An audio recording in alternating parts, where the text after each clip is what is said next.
Perfect. Thank you.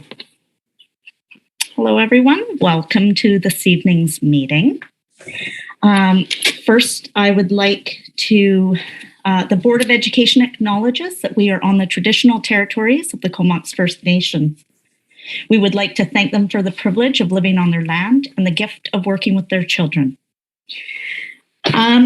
This evening, I am looking for someone to move us to go into Committee of the Whole. I'll move that.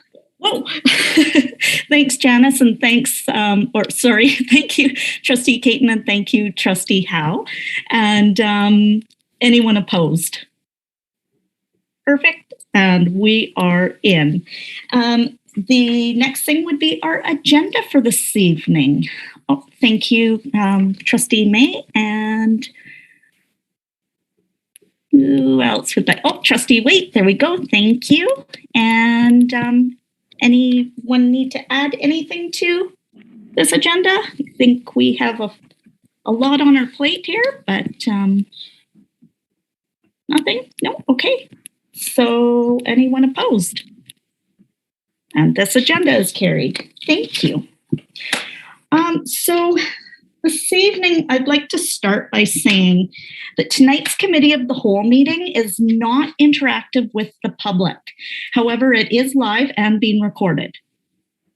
We are encouraging the public to continue using the feedback button located on the website. This format has allowed us to hear from many people who may not feel comfortable speaking in public, or who can articulate their thoughts, concerns, and questions more thoroughly in an email. We have been receiving all of this feedback, and we have been reading it all. And this is where our FAQ sheet has been compiled from. So please, anyone who has questions coming out of our meeting this evening, please continue to use that feedback button, and we will receive the information. Thank you. So the purpose of a Committee of the Whole meeting is actually to allow an opportunity for the trustees to seek clarification from our senior leadership team tonight. The trustees may have questions that arise from the FAQ sheet, or many emails, reports, the maps, the PowerPoints, the presentations, the long-range facilities plan, or even the 2019 boundary consultation final report. We have had lots and lots of information, and this is not a decision that we take lightly, and it is a tough decision. So we are taking all of the information into consideration. Tonight's meeting is not for discussion or debate. It is simply for fact-finding and clarification of the information. I will be keeping a speakers list, and so each trustee will have an opportunity to ask one question, and then I'll move on to the next trustee. So please keep your questions on a list in case it hasn't been answered for the next time it comes around to you. This will give everyone the opportunity to ask some questions. And Superintendent Nemeo is going to start us off this evening. He will introduce each of the next presenters after him, and we will start that way. Thank you, Superintendent Nemeo. Thank you, Chair Froley, and thank you and welcome, everyone. So as was mentioned, this is a very, very tough decision that the board has to make regarding the long-range facilities plan. As people are aware, this process is quite a long one. 2 years ago, we engaged in a consultation, and at that point in time, the board made some decisions around. There was 4 areas of concern. One of the areas being the Royston boundary and Cumberland area. The decision that was made at that time, it was felt that that would take us to the point where we could look at capital expansion and possibly get us to that next stage. Unfortunately, the growth has increased incrementally, and we're there earlier than we thought. I do want to clarify a couple of comments that have come in, and I really want to make sure trustees understand that the point of this is not to find a solution to fill Courtney Elementary. This is a situation where we're dealing with overcrowding at one of our schools, in this case, Royston. Courtney Elementary happens to be the closest school that has space. This is a common practice that has happened across the district. When one school is full, we look to the next closest school that has available space to either move students to change boundaries, any of those situations. And that's the situation that trustees face. So that's what's at hand today. Tonight, we're going to give a bit of background, starting with some demographic population enrollment figures. Then we will talk operationally, facilities and infrastructure at Royston. Finally, we'll talk a little bit about capital expansion and the role that the ministry plays and what population growth, as we've shared with trustees, is across our district. We are currently working in other areas of the district to try and regain educational spaces. And those are always challenges. We have, in this case, an area that's growing quite quickly, but we are experiencing growth throughout our district. So this is something that, unfortunately, after having many years of declining enrollment, we've reversed it and we're growing. And this is the result of what's happened. So lots of decisions need to be made. So at this point in time, I'm going to ask our Assistant Superintendent, Mr. Jeff Manning, to talk a little bit about our demographics and our enrollment at Royston at this point in time. Thank you, Tom. Just historically at Royston, it was a school built for a capacity of 200 students. And right now, today, we have 315 students. The only reason we can accommodate all those students is because we brought in modular classrooms to accommodate those. And now we're at a point where Mr. Hesselgrave will tell us a little bit later in the evening that we've outgrown the capacity for the sewage system that we have there. There's also other issues with the size of the gym, the size of hallways, just the infrastructure of that school has now grown beyond its capacity and beyond the ability for us to continue to have students attend Royston in the increasing numbers that they are. Right now, our projected enrollment for the next 3 years is above the 320 threshold. Next year, we're projected to have about 320 students. The year after, we go above 340 students and stay there for a couple of years. So for the next 5 years, Royston is going to be well above its capacity, and it's not going to be able to take any more students. That's why we're looking at this issue. Sometimes people ask about, what about out of catchment students? And I just wanted to spend a real quick time talking about the fact that we do have students in all of our local schools who don't live in the catchment area. The reason that issue even exists is because in the past, as Mr. DeMeo said, we had declining enrollment. There was lots of space. The School Act states that parents have a right to choose a school for their child to attend. So all of our schools were basically wide open to the public who could apply for a cross-boundary transfer and join a school. Well, now that we have increasing enrollment and some of our schools have gotten overly full, we've had to stop that. And we did stop that at Royston 2 years ago. The board made a decision to stop out of catchment students from coming in. And currently, right now, we only have 6 students that are currently attending Royston who are out of catchment. Most of our other schools have far more students than that are out of catchment, but we keep a very close eye on that. So I know the word was out there a little bit that's saying, well, how many kids are actually attending Royston that shouldn't even be at Royston? Well, there's only 6 right now. So I just wanted to make sure people understood that. For instance, if we looked at Courtney Elementary School, there's 34 kids that are currently out of catchment area attending that school. And it varies across the district in a number of our schools.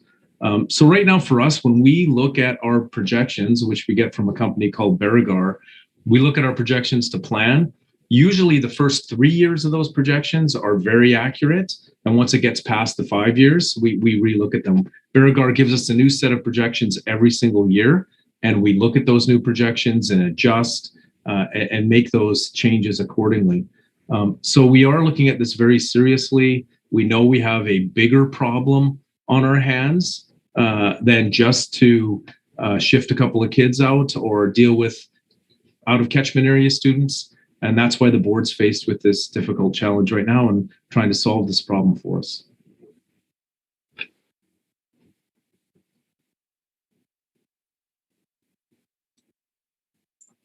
Sorry. Thank you, Mr. Manning. I'd like to ask our Director of Operations, Ian Hesselgrave, to tell us a little bit about the operations and structure of Royston. Okay, thanks, Mr. DeMayo. Do you want me to jump into that presentation? Sure. Okay. As long, Sean, as I can share my screen here.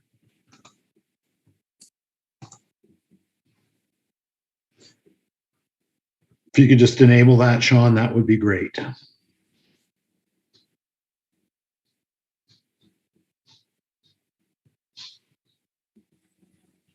Maybe, Tom, a little song would be good.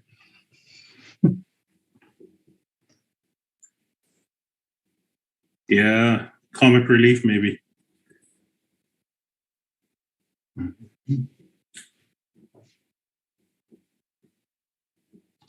So what the intent is we're going to try to wrap together where we were in the long-range facility plan process and how that tied into some information that went forward to the board, and then the direction that came out of that led us to our discussions around our challenge areas and how we would look at different opportunities around that. So I'll just sort of knit the pieces together to provide some history.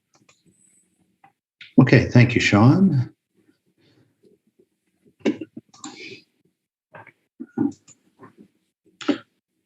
Okay. So long-range facility plan, where all school districts are obliged to have a long-range facility plan. The changes, the rapid changes in enrollment in our school district forced us to do an update in 2020, 2021, so that we could provide a response to some of the changes that had transpired in the last couple of years. And as a result of the updated plan, at the June 22nd, 2021 board meeting, there was a motion that they approved the long-range facility plan 2021-2031 as presented, supporting option A. And option A was for us, as we move forward, to look at some of the changes that would be required in order to satisfy the keeping our present structure as is.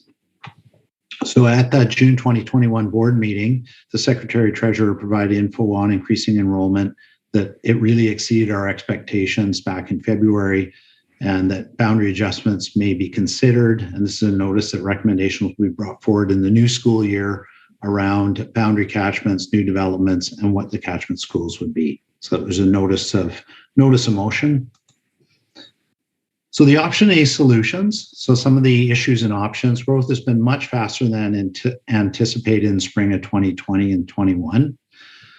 That the last few weeks and certainly few months, there's been many conversations with the City of Courtenay, the Village of Cumberland, and the Town of Comox, and in particular their planning departments, and looking at what are all the enrollments that are coming in the Comox Valley, or pardon me, what are all the new developments that are coming in the Comox Valley over the 5-year period. And as we kind of pulled them all together, it looked like there's about 2,500 dwelling units that are forecast to be constructed over the next 5 years. We didn't go out beyond 5 years because it's just simply too unpredictable. We also had a number of discussions with the Ministry of Education Capital Branch. And part of that was around what do we need to do to help ourselves in order to support a district that is growing rapidly, such as they have done down in Souk and in Victoria and in Surrey and other places like that. What are the steps that we as a district need to take? And a big piece of that message was you must help yourself. You must work to balance your enrollments, and you must work to ensure that students are captured as best as possible in neighborhood schools. And for us, status quo or doing nothing is certainly not an option. When we looked at some of these enrollment pieces, the numbers in red here just highlight where some of our challenges are. For example, at Vanier, we were projecting to have 1,079 and end up with 1,115. And our projections out to 2031 are 1,173. Most of the other high schools came in pretty much on the numbers. When you get to the elementary school side, it gets a little more dramatic. Places like Airport Elementary, where we were projecting 154, we ended up with 187. Doesn't seem like a big change, but certainly for a small school like that, to have 25 kids non-forecast is a big deal for us. Aspen as well was about 40 above forecast. Brooklyn came in somewhere around 25 above forecast. Huban was a little bit above at 10 or 11, and Valley View was about 20 above forecast. We have very few seats throughout the entire elementary system, and they're really clustered in a couple of locations. Airport Elementary has about 5 classrooms open, and Courtney Elementary has a number of classrooms open as well. And of course, we have some space on Denman and Hornby as well. So when we when we looked at the long-range facility plan and broke down where our challenges were, we could summarize them as in 3 places. And the most pressing challenge right now is the southern end of the school district. So Royston School, as Mr. Manning just updated us at 315. When I wrote this a little while back, it was at 310. A year ahead of projected growth. The bigger challenge is around the facility. The school was built for 205. And when we look at a school for 205, the ministry has a model around how much space you get for gyms, hallways, washrooms, learning commons or library, computer support. And when we're sitting about 50% above capacity, we're really pressuring those things like gyms and hallways and washrooms. And certainly gym time is at a premium. If we look at a comparable size school, they'd have a gym that it's least 1.5 or 2 times as big as the one at Royston. The sewage system is a second significant issue. We're on septic in that area, and we have a pseudo sewage treatment plant where it's partially treated and then sent into a septic field. Every time we do an addition and pull a building permit, we have to do a full assessment by an independent wastewater professional on the system. And at Royston right now, the capacity is 320. So we're really touching up against it for students, which means we can't put any more modulars in. So some of the other issues there, Cumberland. We have the 2 schools in the south end, Cumberland and Royston. It's at 570 students. It's a capacity of 545. We have a couple of modulars as well, so it gives it a capacity of 595. There are 2 open classrooms in the school. There is room for more modulars. It really is quite a large school site. One of the challenges in Cumberland is certainly the lack of available housing. They're working on that through the developments. There's a modular park that is that's up for approval, and of course they're working on the area in the north end of town where there's about 70 more homes coming as well. So certainly we're projecting significant growth in Cumberland School as well, up over 700 within the next few years. So potential solutions for that are on the shorter term is adjusting catchment boundary between Courtney L and Royston School. Of course, it helps us for a number of years. It balances enrollment, and it certainly makes for difficult conversations. There's a lot of consultation that has to occur, and we have to present a significant amount of information. And we do have to add bus route as well, because there are kids that would need to be served by bus to get to Courtney Elementary. Moving Royston grade 6 to Cumberland students certainly resolves an issue in the short term. It's very easy to implement. We may have to add a bus route. I haven't ground all the numbers on that one yet. May require 2 more modulars in Cumberland in the short term. And longer term, it could result in a change grade configuration for Cumberland. And again, another consultative process around that. There's a second challenge in this, in the district, which I'll just gloss over these very quickly, but the Comox-Courtenay East corridor, definitely unexpected rapid growth in student population in Comox and East Courtenay. Airport grew a significant amount, as did Aspen. And so that whole area, as you go Valley View, Aspen, Robb Road, Brooklyn, and Airport, is there's very, very little space. Brooklyn, as we're at our 2030 numbers, Valley View at our 2030 numbers as well. Potential solutions there. There is space at Comox Elementary. It's a closed school. That's a long-term solution. Again, balancing enrollments, a significant capital investment, and we would have to have a lot of ministry support for that.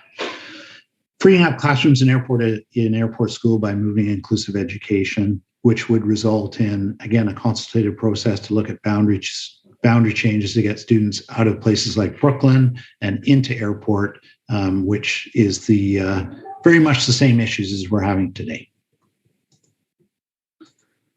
And our third challenge area in the community, which is significant, is between Quinish and Glacier View.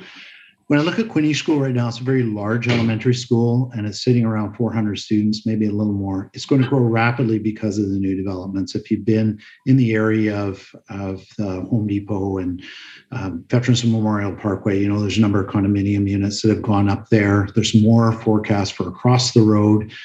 Near Glacier View, there's a 100-unit housing development coming and several apartment blocks in the near vicinity. So we anticipate that over 5 to 7 years, we'll start to get significant growth. And most of it is infill, which certainly adds to the challenge for us. So Glacier View, which is right now is a secondary alternate school, could potentially become an elementary school again. We would have to find a home for the alternate secondary school. Again, lots of challenges, boundary changes, balancing enrollment, significant capital investment.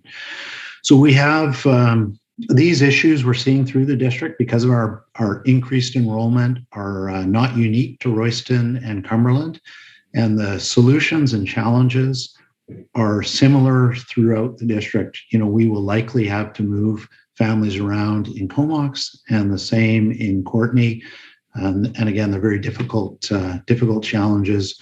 But Royston, which was a school that originally there was a small school building there in probably the 1920s, but the main part of the school was built in the 50s with multiple renovations through the 60s, 70s, and 90s to get to where it is. But it's a small school, and it is really challenged by that by those infrastructure limitations.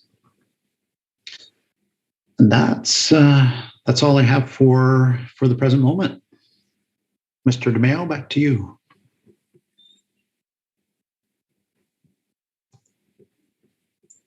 Thank you, Director Hasselgrave, for that. I'd like to ask our Secretary Treasurer, Brenda Hooker, to comment a little bit about capital expansion, capital branch, and all things sort of ministry related. Thank you, Superintendent.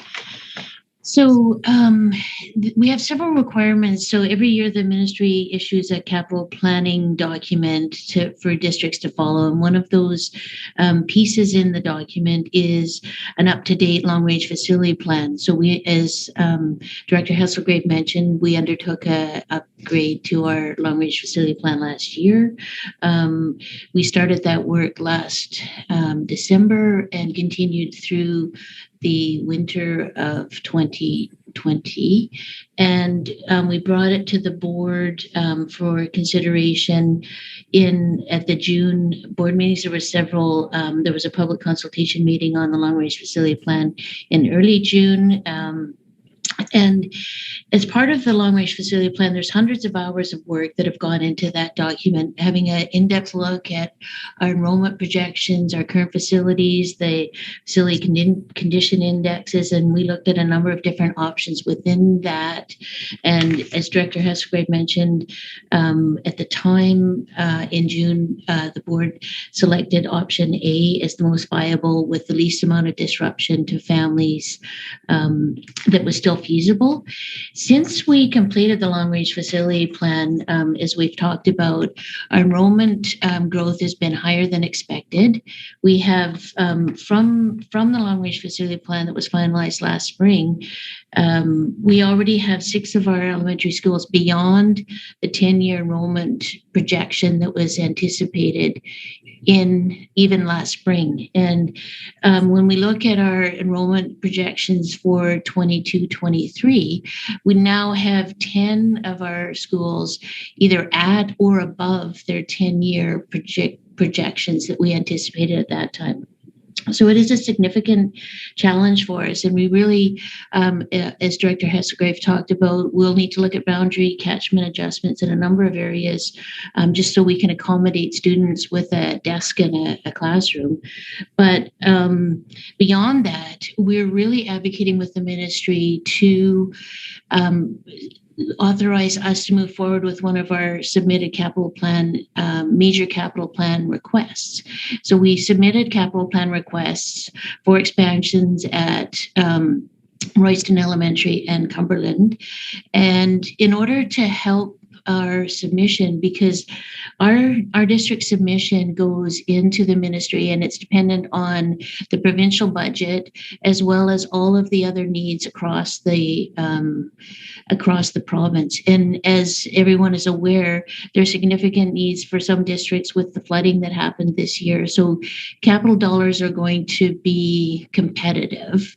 And in order to position ourselves, it's really important that we've done everything we can at a district level to try and manage our enrollment pressures ourselves. So that was why we brought forward consideration of the options that are before the board and looking at how we best do that. So of the options,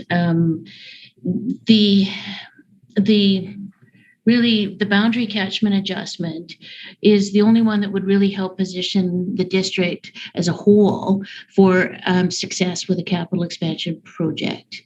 And so, but there is other options that we could consider and implement. It would just mean that we would likely forego that success with a capital request. Then the other consideration, if the boundary expansion isn't considered by the board or supported when the debate happens, that the other options will require the district to take some funding for the other options out of our operating dollars, so out of our current operating revenue. For example, each portable that we add to a facility costs $305,000 for a portable that does not have washroom capabilities in it. It's significantly higher if it does have washroom capabilities. And then, there's the other expenses that go along with that. So, one of the options we're considering is addressing the septic system at Royston, but again, that would be a significant capital investment out of our operating dollars or other capital reserves that we would maybe need for other projects, as we've mentioned. So, there's different options. They may or may not be feasible fiscally. So they would have to be further considerations of impacts if others, depending on the choices that are made, then what are the other domino effects that happen for other schools and other facilities that we either need to renovate or expand, and it may shift our capital plan priorities. So it's critical that, and we appreciate that the board is considering, the challenges we're having around accommodating the enrollment growth that we're seeing. So I'll turn it back to you, Superintendent. Thank you very much. As you can see, trustees, every single decision and every option comes with its own set of, for lack of a better term, the consequence of that decision, whether it be further consultation, neighboring communities, modular adjustments. In this case, you're looking at a group of the catchment being moved to a different school. they're all very difficult decisions. Around growth, I just wanted to share this with you, and I'll ask our assistant superintendent to share this number. This is regarding current K registrations at Royston. Please keep in mind that the K registration just opened a week ago. So, Assistant Superintendent Manning, can you give us a little bit of information there? Thanks, Superintendent DeMeo. Yeah, we just opened K registration last Monday, and Royston was projected to have 34 incoming Ks for the entire year, coming into the fall of 2022. Well, as of this afternoon, we have 41 Ks that have registered at Royston already. So we are already well over the projected number, and we just started. So we typically see in our schools, kindergarten registration has a big bump right now, but then as the school year progresses, they keep trickling in, and then we see a significant number usually at the very beginning of summer as the school year concludes. So we're expecting continued growth with those K numbers, which adds to this problem, unfortunately. And just for trustees' information, the other school that has experienced growth in K right now or close to their target is Airport. Yeah. So you can see those areas that were highlighted in Director Hesselgrave's report. You can see them again continuing.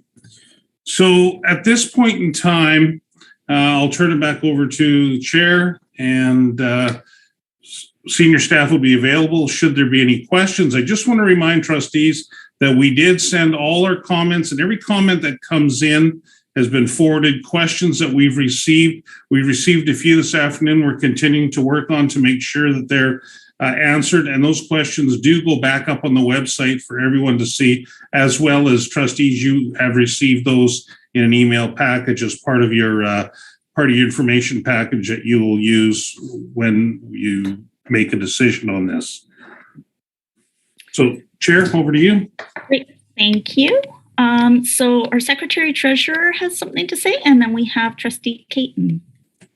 Sorry, just one other thing I wanted to add regarding the long-range facility plan and the enrollment projections.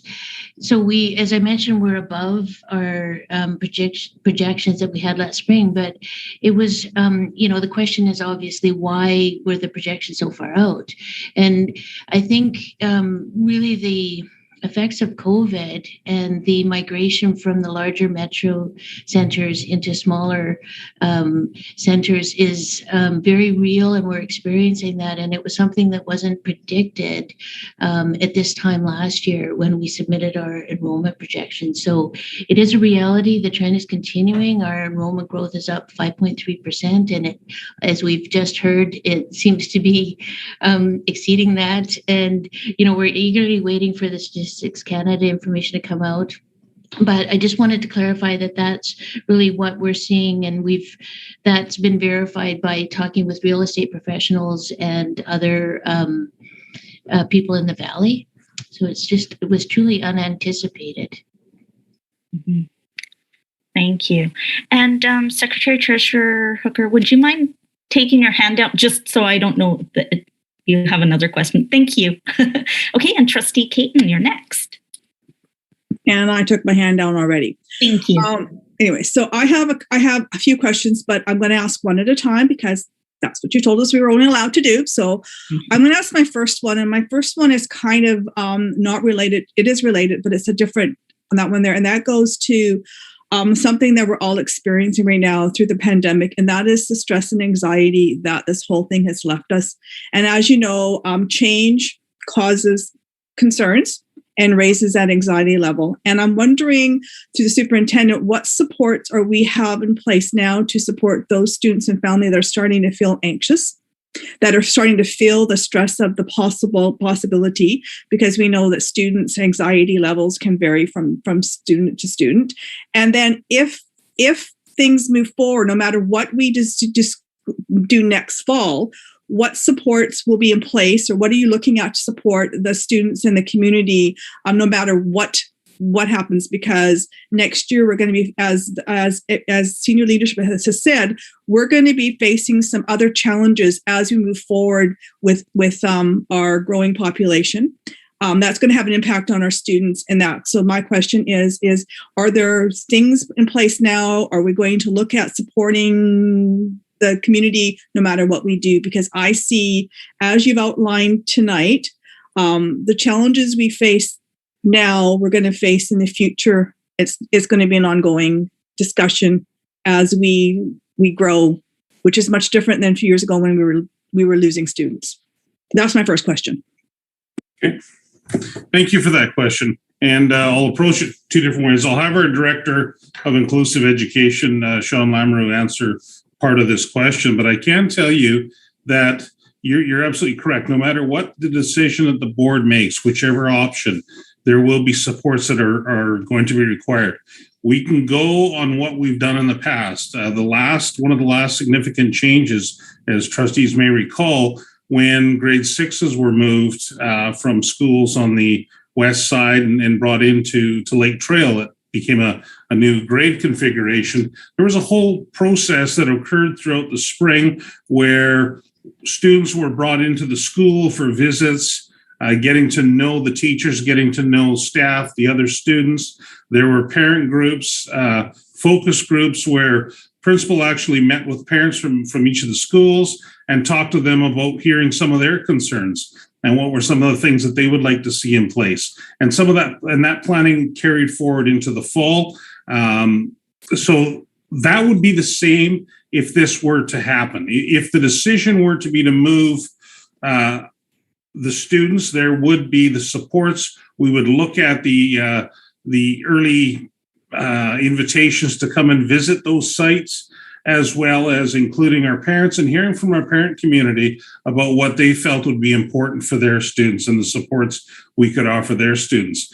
Director Lamoureux, can you talk a little bit about some of the supports that are in place currently and that we will continue to have with regard to this area? Thank you, Superintendent DeMayo and Trustee Canton. I just want to start by saying the transition of students is something that we do every year in our district, in every district. We do it on a regular basis and we do it well. Every year, students are moving from elementary to middle school to high school throughout the district. And the one thing about transitions is it's shown to build character and resiliency as students learn to engage in changes.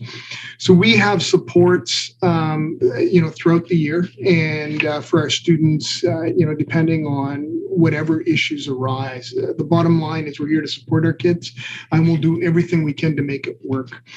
The process for transitions, it's designed to cater to the community and includes a variety of options. We've done everything from welcome videos to student mentorship programs where we pair up students from both schools, do group visits. We have parent meetings, as Superintendent DeMayo mentioned, focus meetings.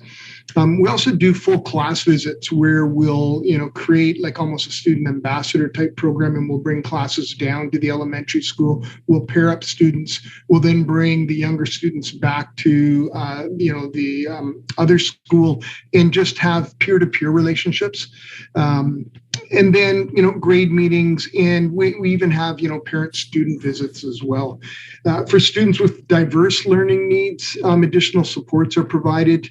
Time is given for case managers to meet from the two schools, for learning support teachers to meet, to discuss IEPs, to go over learning strategies. Our district is fortunate. We actually have a transition coordinator, and his job is to help students throughout the district move from one school to the other. And his job is also to help parents who might have questions, and so he facilitates and organizes all of these. For those who still seem to have struggles, we have school counselors available. They're available now if there are concerns. We have district inclusion teachers. And we also have outreach counselors whose job is to support families with the transition to the school. As I mentioned at the start, the bottom line is we're here to support our students. We'll look at the situation.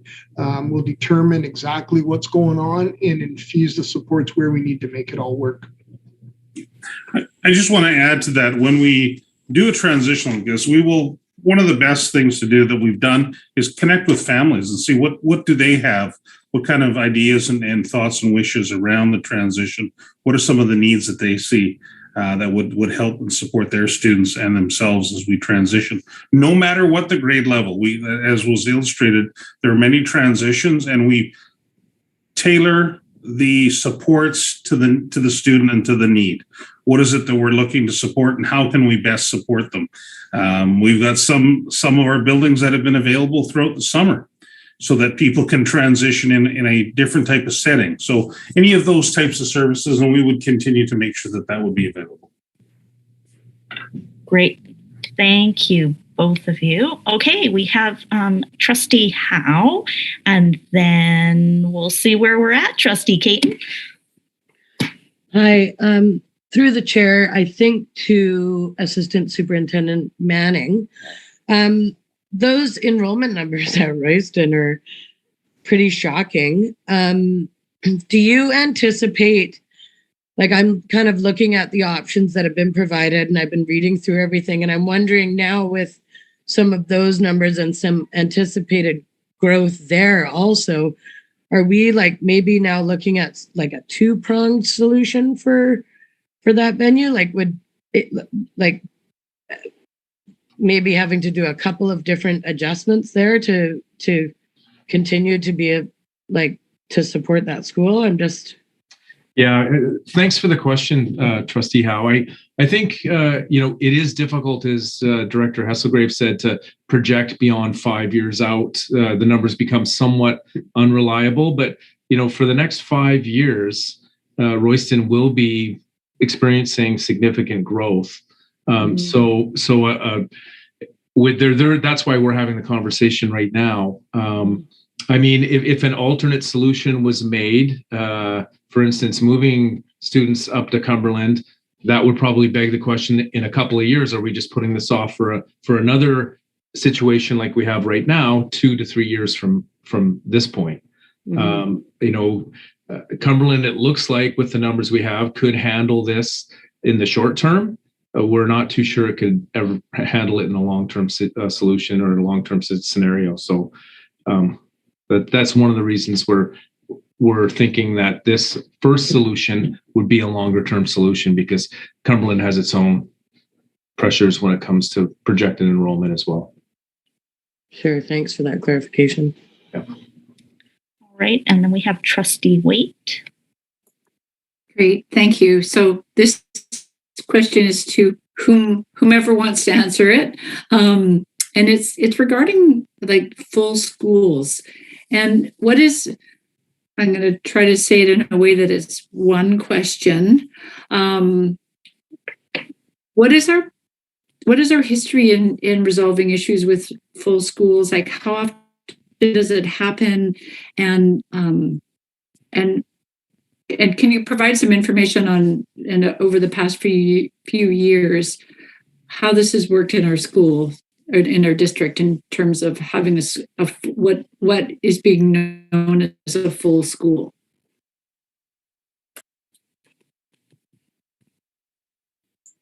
Assistant Superintendent, do you want to take a? Sure, I'd be happy to take a stab at that one, and feel free to add anything if you would like to, Superintendent DeMayo. But we've actually experienced in the last 3 or 4 years full schools every year at the start of September. And without getting into a really complicated scenario where we have to meet certain targets as per union agreements and the BCTF in order to meet contractual obligations by September 30th. So when we have to meet those obligations, we have to make sure schools are set at a certain number of students per class based on size and composition. Well, for the last 3 years, we have had to actually reroute students to the next closest school when we've exceeded those capacities. So it's been an ongoing issue for us for the last 3 to 5 years. So what that looks like is a student may be wanting to attend Valley View, for instance, and Valley View is full. So we would look at Aspen as the next closest school and let that parent know you'll need to register your child at Aspen for the school year. And then we could relook at getting them back into their catchment area school the following school year. but it has been happening for the last 3 years. Sure. And in terms of full schools, as Assistant Superintendent shared, as the enrollment comes in, one of the things that we look at doing is, and the question we ask ourselves is, do we have to add a class, a teacher to the building? Yeah. In the case, and I'll use Royston as an example currently, we could add staff, but we have no place for them. Yeah. We are out of space. So that operationally, that school is considered full. In some of our other ones, as was pointed out, it could be full. We look at the neighboring school to move those families and then a shift back. So it's a combination of space and personnel resources. If it's early enough, we can make application for funding for another teaching position so that we can address that. If it's partway through the year and we don't have additional staff, then we need to use the staff that we have to educate those students, which in many cases, we can't add another class to a building. So we have to look at moving the students to where the teachers are at or where we have space. Mm-hmm. Hope that answers your question. Thank you. And Trustee May? Thank you. I think this is probably going to be for Assistant Superintendent Manning again. I was wondering, with that flabbergasting number of kindies coming into Royston, how many of those would be potentially in the catchment boundary change that we're discussing? And were those families notified during registration that we are in this process right now, to maybe, enlighten them a little bit and direct them towards our district website? Great. Thanks for the question, Trustee May. Yes, there are 6 kindergarten students of that batch that are in the boundary that we're talking about. And I believe that probably the entire Royston community knows that we've been discussing this. I mean, we've had it posted. We've been trying to get the word out. I know the principal of Royston has been talking to families as well and contacting those that are in the affected boundary area. So I'm sure she has also passed along to those families the current situation and the decision that the board's trying to make. Thank you. Okay, we are going to circle back to Trustee Caton. Okay, thank you. So I have a question probably directed to, I'm not sure who wants to answer it, but it goes back to the comments that saying is the domino effect if we don't do option A or do option B or whatever it is. From what I'm hearing, that our projection numbers looks like they're going to be higher next year than we once again projected. And we are going to be looking at possibly, and this will be probably Secretary Treasurer on this one here, and it's going to the capital funding and the Ministry of Education and how they fund projects. And I'm going to refer to possibly the Suit School District and Surrey School Districts who have a higher growth of students than we do. And their ability to get new schools and new projects built, and they're spending hundreds of millions of dollars on portables to do that. So my question to the Secretary Treasurer is, in her experience with the Ministry of Education, if we choose to say let Royston build up, choose to add portables on there and on that one there, the impact on our district and providing from other schools. I know that we've got Isfield is at capacity, and another school came out, otherwise at capacity. How detrimental will us not following the ministry guidelines and ensuring that we balanced our schools, so when they look at the limited capital dollars in our district, getting the support that we need at those other schools that are in need of support? Because if projections are as predicted, Royston will not be the only school that's going to be over capacity. We're looking at Isfield, we're looking at Vanier, we are looking at Brookland and other schools. So there's that domino effect. So to me, I'm looking at the domino effect of doing nothing and what will have the impact on our district accessing those capital funds. They're going to be so needed in supporting the other schools? I can take a stab at responding. Yes, it definitely, we have a limited budget within the district, and predominantly our funds are to support classrooms and kids. And so the vast majority of our funding we spend on staff and on supporting kids in schools through our inclusive education department, our indigenous education department. So we have very little flexibility within our operating funds. We squirrel away a little bit of money to try and anticipate when we might need a portable. But as you know, we've added quite a few portables as a district in the last few years. We have over 50 portables as a district now. And most of those portables, other than the full day K funding that was received a number of years ago, come out of operating dollars. So we kind of scrimp a bit to try and fund those expansions. And we definitely have a challenge that's going to be facing us as far as making sure that we're fiscally responsible for the next few years so that we can meet the needs in the classroom, but also look at our capital needs. So for example, another school that we are anticipating challenges at is Aspen Park, and we may definitely need to add a portable there or two. Brooklyn, we have some significant challenges depending on if the trend continues and and so making a decision that's feasible in that it solve the challenges in one area of the district is really important for allowing us flexibility with our financing in other areas of the district. Does that answer? And I guess it does, and it goes to the point is, and I'll talk about that domino effect.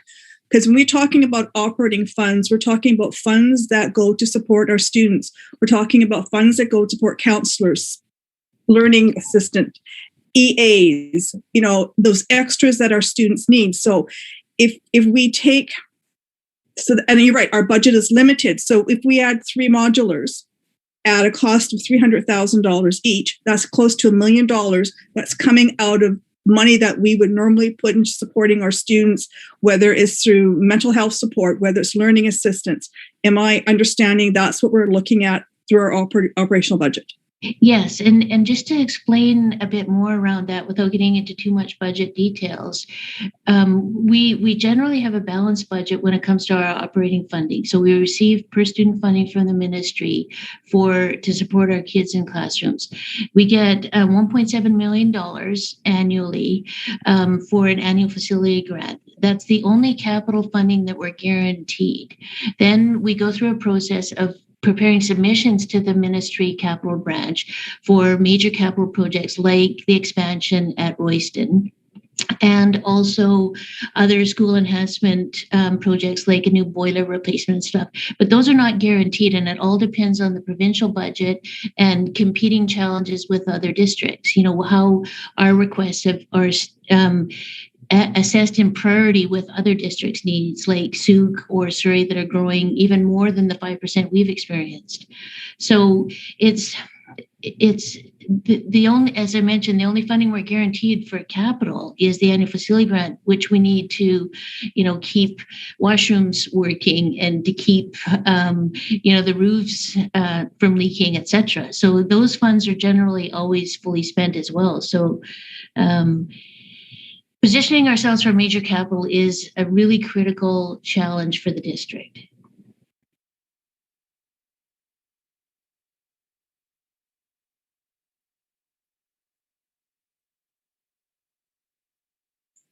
Sorry, there was a dog barking. I had it muted.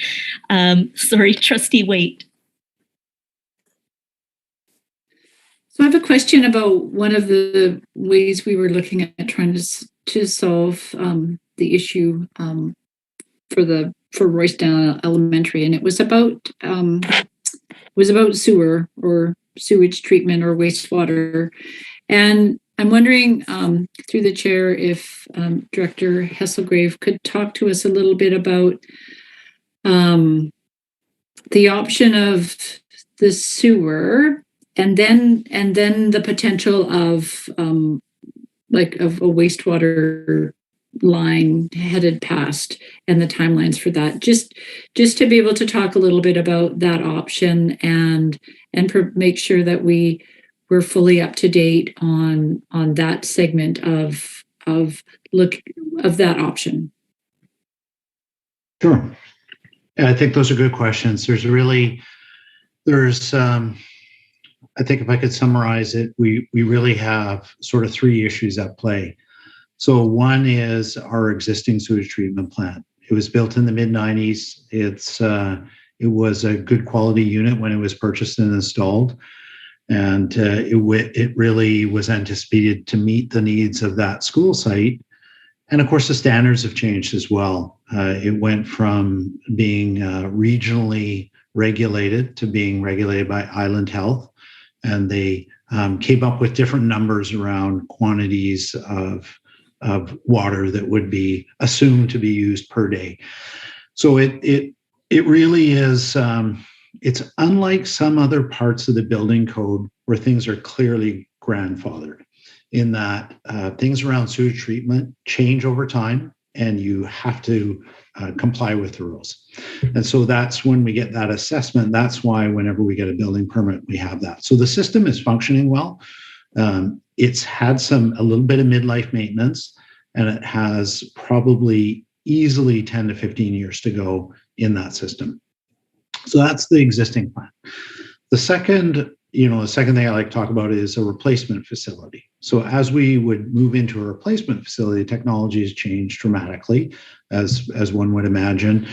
A packaged sewage treatment plant, which is a great solution for dealing with wastewater on a site, is fairly expensive though. Like we would be looking at a package that would cost probably in the vicinity of 1.7 million. And that is kind of high level numbers based on I went to an independent wastewater professional that we regularly use to assist us with places like Q-Band to come up with some proposed package units. And then there's the installation costs and the engineering and contingency and all those other bits and pieces. And so 1.7, I think, is a pretty good number. I manage a lot of these projects.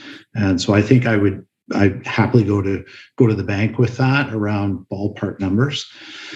The third thing is the South Sewer Project. So I've had several conversations with the Comox Valley Regional District around the South Sewer Project. This is something that has been around for a while, that the community has been talking about for certainly quite a while. It is a major project. So this is connecting to wastewater treatment facility through sewer connections to residential neighborhoods, plus some commercial, essentially all the way from the Courtenay boundary to Union Bay. So it is a massive infrastructure project and will cost millions and millions of dollars. So right now, the regional district is in the process of pursuing the funding through Infrastructure Canada grants. The lens around this is really around environmental issues and failing septic. There's a lot of failing septic in Union Bay and Royston, and they want to get away from septic systems. And so I know they're right now updating design costing, phasing, and all that stuff is really going to be done within the next week, because their application is due on the 23rd of February, and they really want to get it in about a week in advance. And that's all this information is based on a very recent phone call with the general manager of engineering from the regional district. So it's such a big project, it will happen in phases. And you have to have the pipelines, as you can imagine, that connect to residences and things like schools, a pump station, and then you need collection systems and all this other stuff. So when they divide this into phases, they haven't actually decided what areas are going to get service first. And so if they get their Infrastructure Canada grant and they begin the process, there's no guarantee that the Royston community that contains the school would be in the first phase. That would be the hope, because we would be a large user and surrounded by residents, but that's not a promise, right? So they need to service this over the course of a number of years. I believe there's a fairly high probability of success given the growth in the area, but they'll have that grant in, within a week or so, and they should know within several months whether some money's coming forward. If that comes through, they'd be looking at, just check my notes here, the first phase would be complete in kind of the 2024-25 timeline. And then all residents would likely be obliged to connect to that service, probably through some tax means of paying for it. So that is another option that is certainly out there. The connection costs, I'm not sure what they would be for a school district, probably $50,000 to connect to a system like that. And then you pay a yearly fee or a monthly fee, depending on the way you look at it. Normally in other communities, your fee is the same as your water charge, less any costs that go towards irrigation, because they sort of think water out equals water in, more or less, in a system. So that's generally you kind of pay that, and that's the way we get billed through Comox and Courtney. Does that help, Trustee Waite? It does. Yes, thank you. So it sounds like it would be best case scenario. If all the stars aligned, it would be at least several years. Yes, all the stars aligning, like we're in the first phase, they get the money, they get the build in a reasonable timeline. We'd be 2024, very best, to be connecting up to a sewer system. Yes. Trustee Howe and then Trustee McDonald. I just had a follow-up question, Ian. Am I also correct because there was a mention before, I think Trustee Caton mentioned just in passing that, if we put a portable there or things like that on the Royston property, it's my understanding, I think in a few different meetings that you had said that the existing system can't support any more buildings on that property. Is that correct? That's correct. They define in the independent report how many people you are allowed to serve through the system, and the number in the report is 320. Okay. And we're essentially on that number right now. Yeah. Okay. Okay. Thank you. Trustee McDonald. So mine's a bit of a follow-up too, but just thinking about the timeline out. So if we can balance the enrollment right now with a boundary change, that gives us a few years, presumably, hopefully, with out a capital investment of portables. We wouldn't be moving people to Cumberland, where we'd need an investment of portables as well. We hope to have funding for a Cumberland expansion within a few years. That is in a timeline.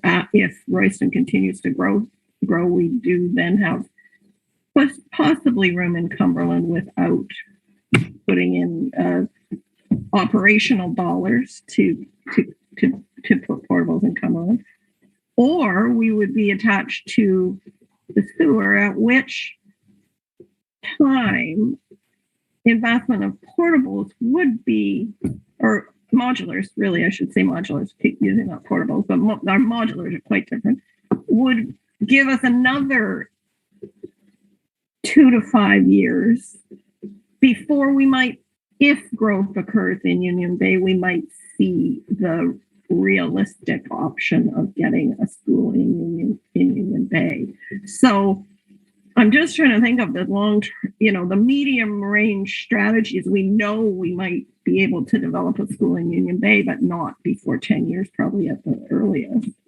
We want to see some funding for Cumberland, and we know that we potentially have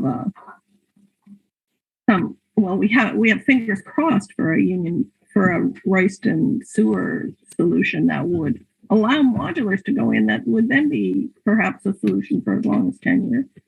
trying to figure out what that timeline is, that so that we know where we're making the best choice of what investments may be ahead of us and what changes ahead. Have I got that sort of right?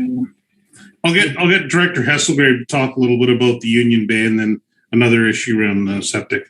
Sure, I think that timeline is reasonable. And we would, just in the shorter timeline, I would hope that within 2022 we would have a sense of whether there's some approval for the first phase. And I think the CBRD is working on the phasing part of it too, about who would be included. So we would have a sense as well whether we'd be included in that phase or we'd actually just be looking out further. So one other thing is, so around Union Bay, where within the master development agreement, there is a school site provided. The trigger for the school site is getting infrastructure in that is west of the rail line and to the fire hall site and the school. And that is, the development it's complicated. It's broken down into about 5 different parts. The bit they're working on now is the water side, much higher end homes, larger properties, very expensive, which folds into a commercial development, I think a boutique hotel, some shopping and a marina. And so there's not a lot of kids anticipated in there. These are going to be very expensive homes. And then as you push across the road and west of the rail line in the southern part of the development, that's really the focus on the single family homes and where they anticipate most of the kids coming in. And that is the next phase to get built out. And probably in that 2025 range is when you really start seeing the homes, the families. And that is the point where we would have a serviced or services to a lot line for a school site and be able to begin making that argument with the ministry to build a school. So realistically, we're a fair ways down the road before you would have a school, so that it's going to be between 2025 and 2030, and probably closer to the 2030 line. But the pieces are in place, which is important. The last thing I just wanted to talk about, and Trustee Waite, I think this is a kind of, we'll call it part 4 of this, and it's a recent observation question that came out around providing capacity for students in septic. And that is, there was a suggestion brought forward by a parent who's in the construction industry around having holding tanks that are included in the modular, so that you have, you essentially have your modular with either a built-in or in-ground water and sewer tank. Now, this is very common in the construction world, particularly where you very quickly make in essence, small villages where people live to serve a construction site. You can think of many places in BC or Alberta where they're doing major infrastructure projects. 100, 1,000, 10,000 people. Grappling with that around, there's a number of factors that I think are important to consider. And part of that is, is it a reasonable and prudent solution for an elementary school site that we have self-contained or in-ground sewer tanks emptied on a weekly basis? It's quite different an adult construction site where people either live or work, or an elementary school where the kids play in the dirt, right? So that's part of the fundamental challenge for us. And then the other part is, would VHA approve that on a school site? So there's some work to do on my end.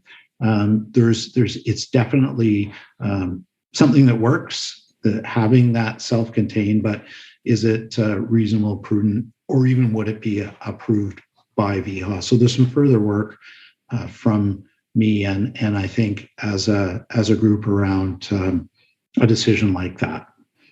But certainly, I'm not even sure if it is something that would be approved in our environment. Thank you. Okay. Do we have any other questions? Trustee Caton, did you have anything else? Yeah, of course I have lots, but I'll just leave it this one here. You guys know me. I ask lots of questions. I'd have to make an informed decision. That's how you learn. Mine goes to the infrastructure of the school. And I know that the school was built for just over 200 students. That being said, you look at the hallways, the library, the office, the gym, and all those other structures, and you add an extra 200 students to the school. That has an impact on your learning resource rooms, your library time on that one there. So my question would be to the superintendent and through others that one there.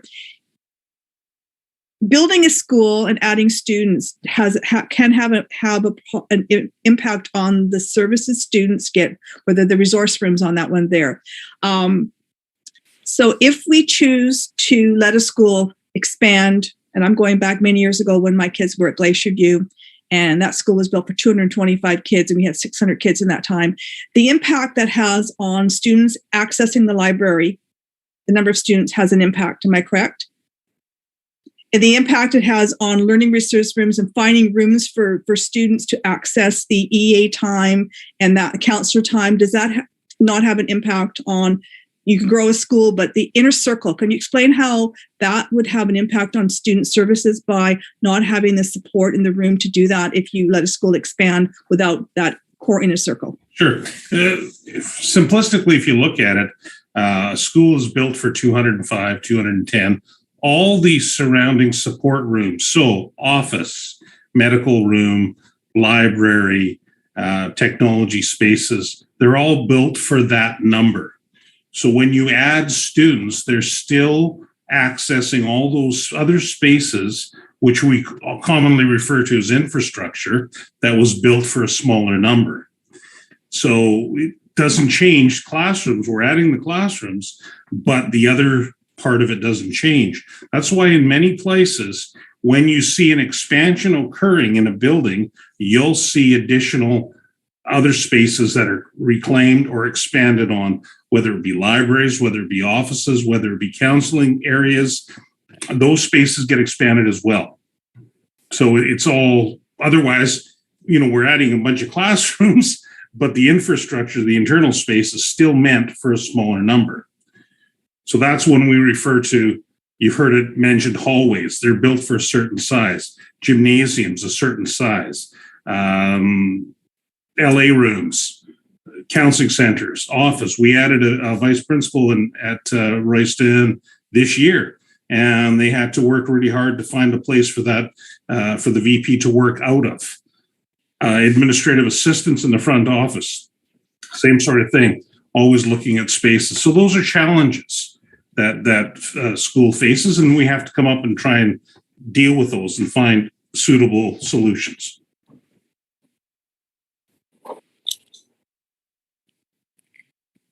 Okay. Any other questions from trustees?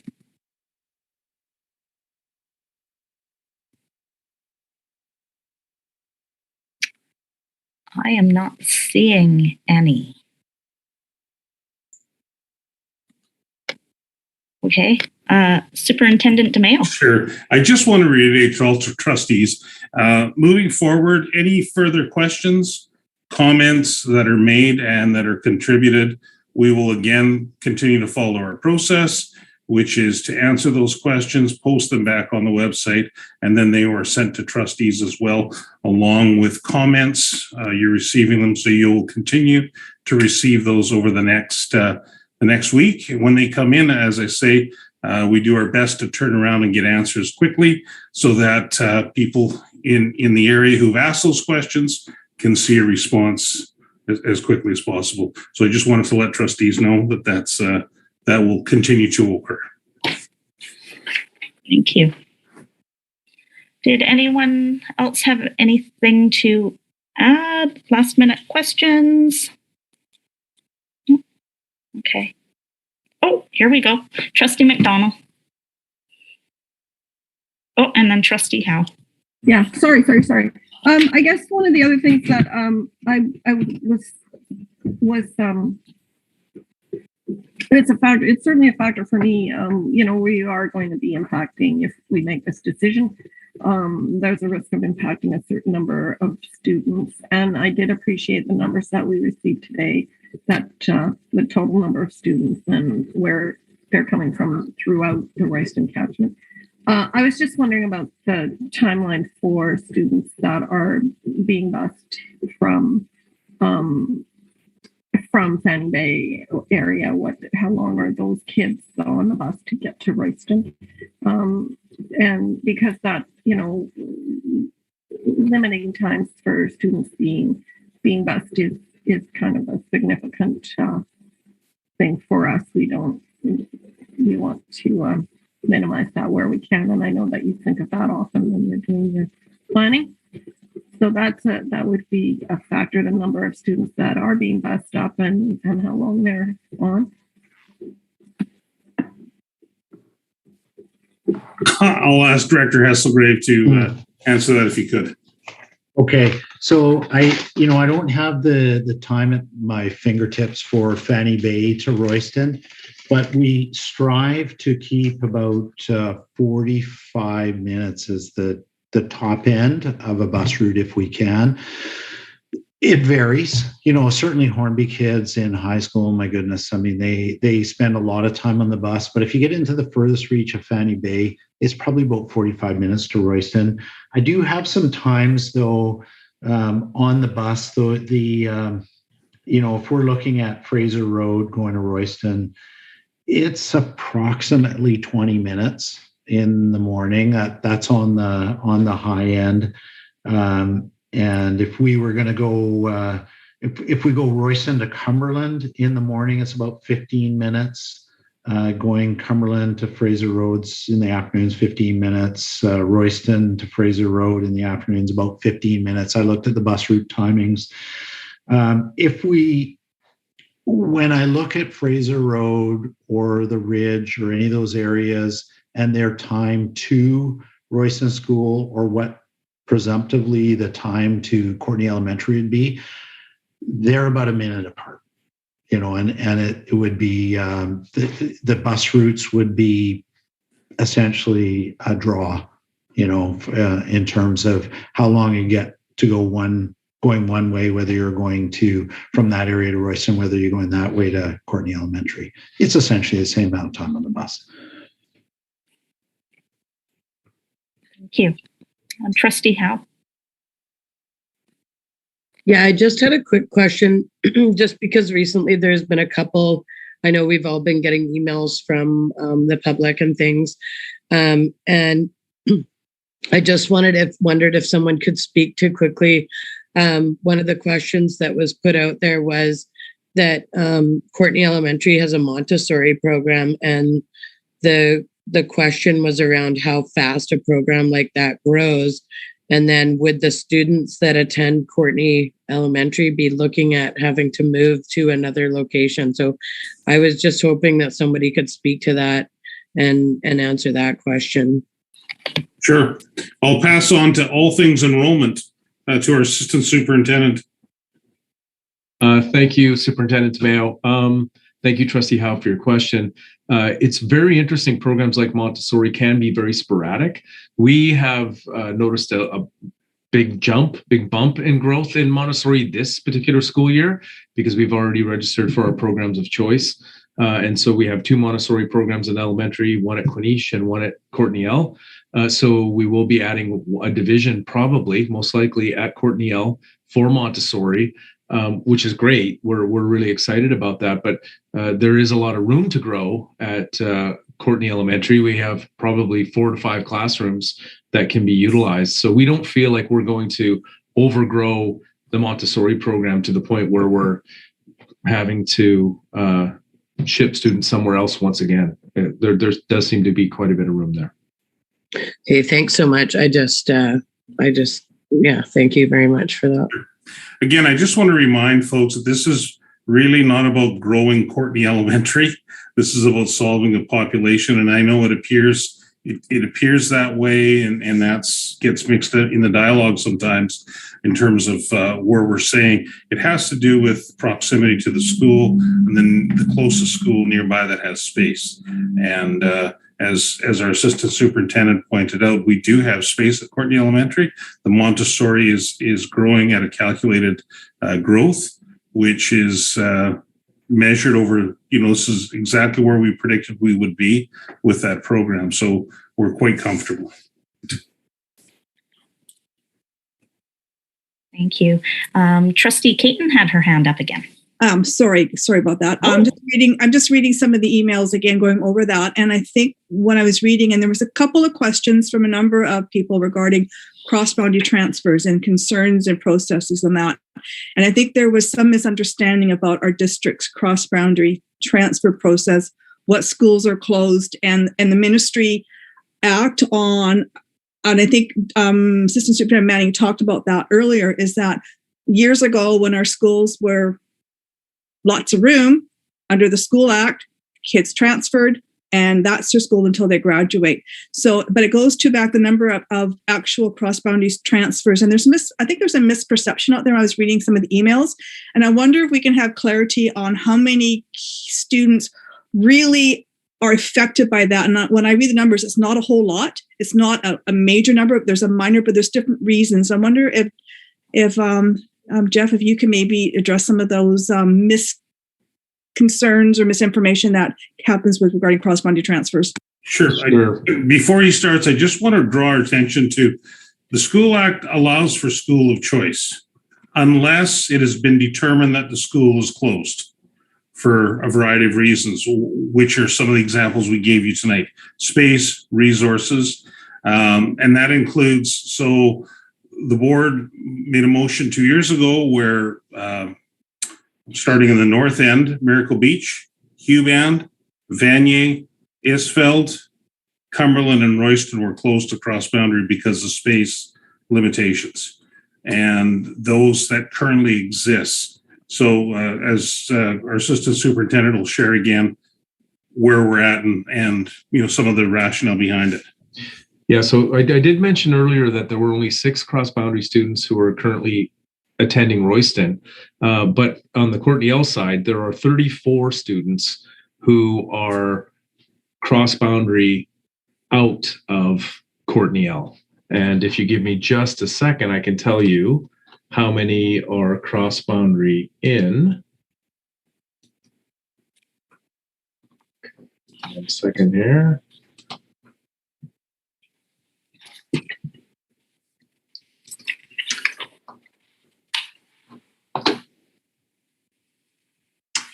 Yeah, so there are 34 students who are out of the catchment area currently for Courtney L that should be going to Courtney L that are not going. And I'm just trying to get you the number of students who are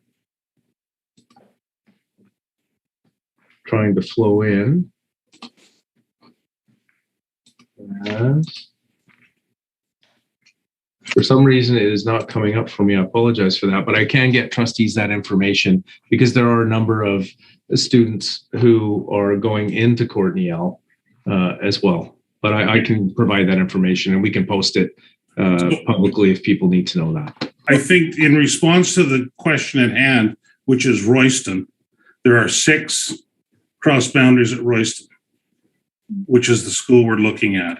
That's Again, correct. it's not about filling Courtney L. And I keep coming back to that because I want us to stay focused on the problem that we need to solve, which are the options that were presented to trustees as ways of solving the Royston crisis, and not focus so much on how do we fill Courtney L, because that would be a whole separate conversation on how we would do that. And I totally respect and understand that. But one of the questions we had, some of the questions we're having from parents is the cross-boundary issues are processed and how many students are really using and utilizing it. And there's not a whole lot that's going to make a big difference. And that was my purpose of bringing that up on that one there, because when I looked at the numbers before, most schools balanced. Going out and coming in was a fairly even balance. And I just wanted to make that, because that was some of the arguments that we're getting is, why don't we just stop all cross-boundary transfers and leave Royston where it is? So that was my purpose of asking that question for clarification. Okay, so we have the Secretary Treasurer Hooker and then Director Hesselgrave. Thank you, Chair. So I had pulled that number around the cross boundaries into Courtney Elementary, and it's actually at 32. So it's pretty balanced. And then I also just wanted to note for trustees' information that that is just around regular enrollment. That doesn't include the cross boundary catchment in for the Montessori program.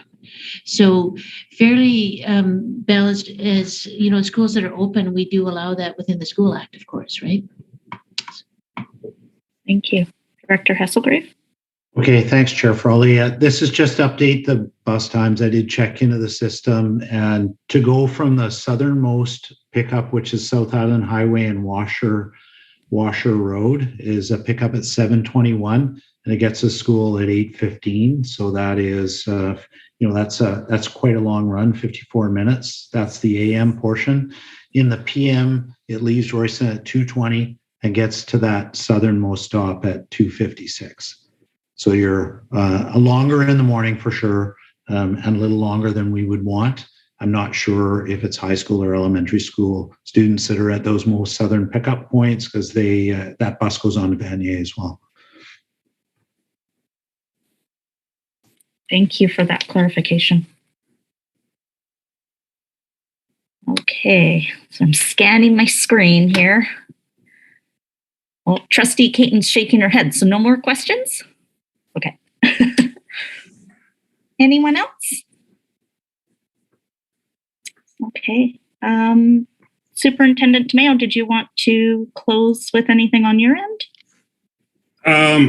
No, I can just tell trustees it's a difficult decision you have. If you require further information, please let us know what further information we can provide to you to help you in the decision-making process. It's not easy, and I know it's one that you're not taking lightly, and that each one of you is spending many hours going over the notes and the questions and the reports that have been issued, and we just want to thank you for doing that. Thank you. Secretary Treasurer.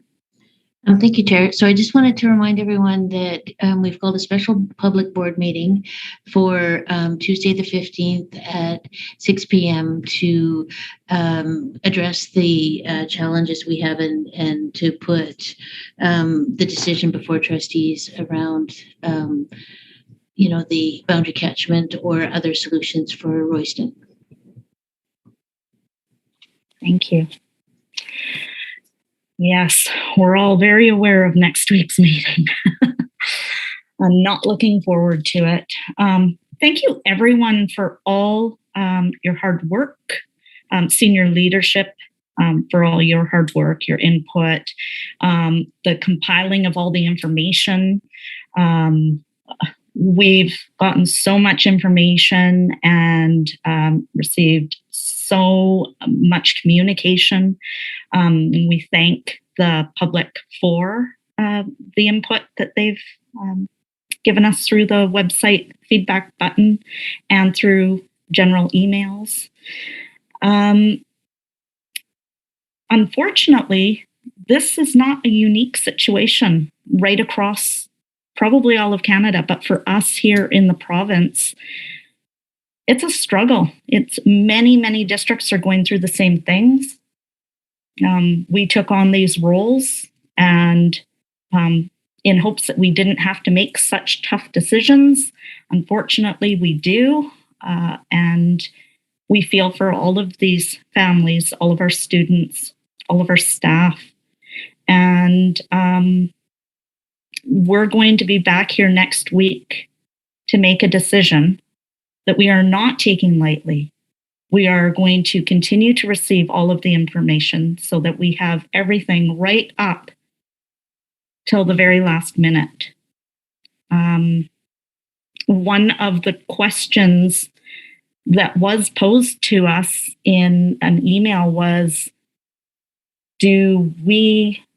have we had children that have gone through this? Do we understand what they're going through? And unfortunately, many of us can say yes, we have been there. And we've faced the same anxiety and upset but I think it's also in the way in which we as adults and parents can help our children, and the explanations and the way that we stay positive and look to our staff, our teachers, our administrators, our counselors to help us with these anxious, stressful times. The transitions that Director Lamoureux was talking about,